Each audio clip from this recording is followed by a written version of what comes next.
A lot of you have been asking in the comments, like, what's the day in the life and what's the difference between working as a firefighter paramedic versus working as a private ambulance paramedic, or maybe even a county or city ambulance paramedic. So first you gotta realize that there's 5 main differences that I've uncovered I want to share with you in this video. So we'll go through those 5. But I just want to first start by saying this video, what I'm talking about is basically really working for the fire department versus working at a private company in EMS. So working on the ambulance service in America versus the fire department. So let's break this down, and here are our main 5.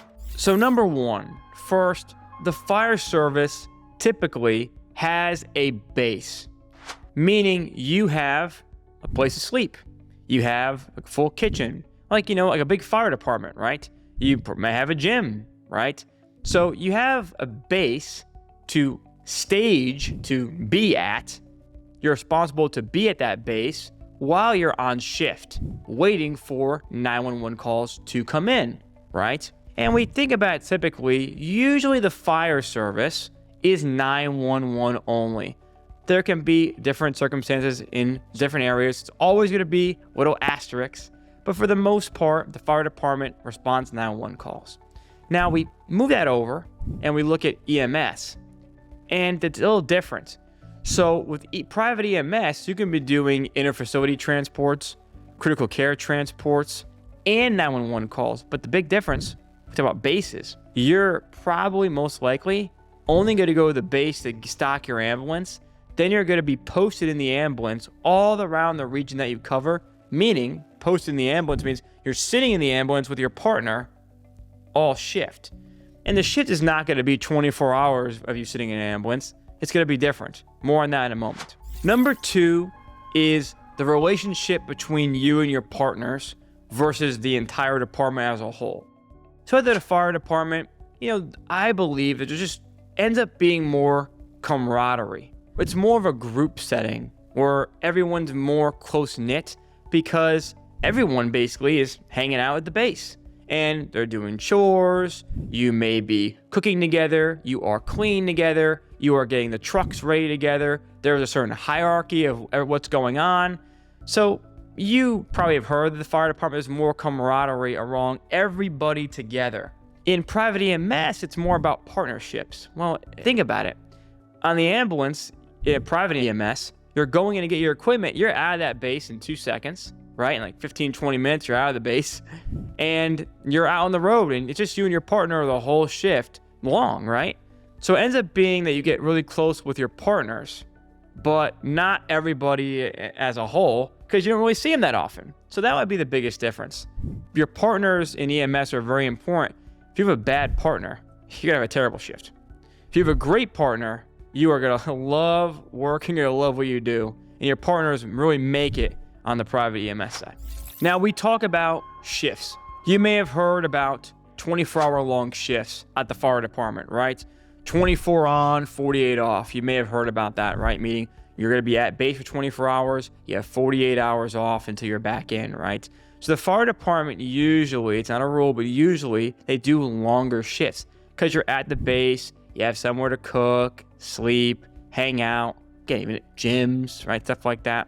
That's usually on the fire department side. On the private EMS side, well, obviously, if I'm sitting in an ambulance and I'm posted and I don't have somewhere to, sleep, et cetera, you really can't. I mean, I could, and I have done it before, like in blizzards and stuff like that, throughout my career.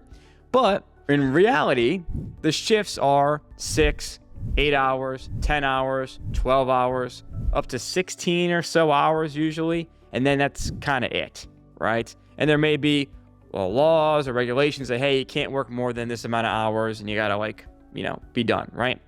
So that's on the EMS side. So longer shifts, but a base versus shorter shifts, and also a more variety of shifts you can do because they're shorter, so you can maybe do mornings or afternoons or evenings or overnights. So I hope that makes sense there. So one of the main highlights I got to mention here is number 4 is firefighters are cross-trained. They're, they basically have double duty, right? Meaning they're fully trained as firefighters and they're paramedics.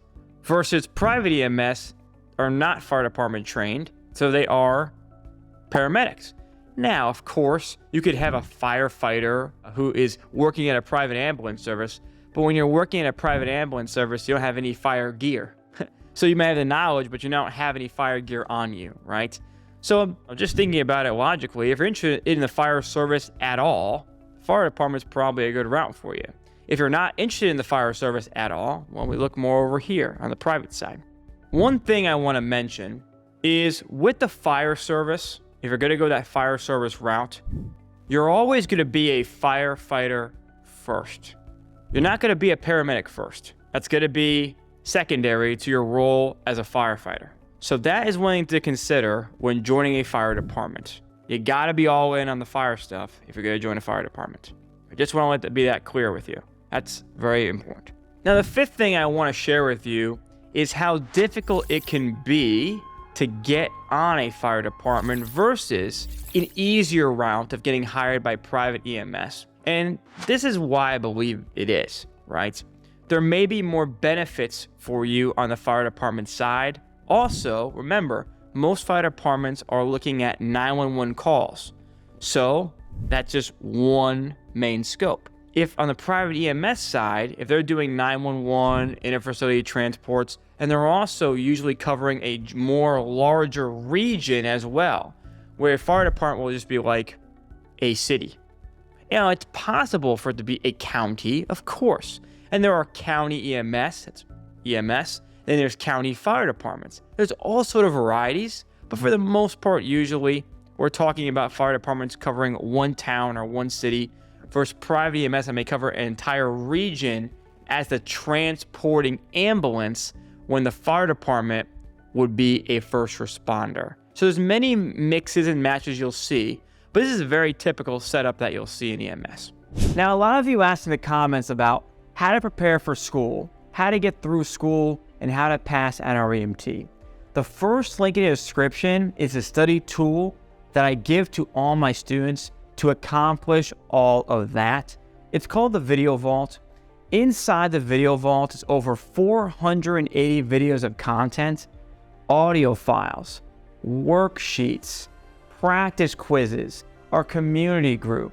What I do in the Video Vault is take all the concepts you need to know to pass school at NREMT, and I break them down simply for you, so that way you just follow along with the videos, you follow the study plan, and you pass.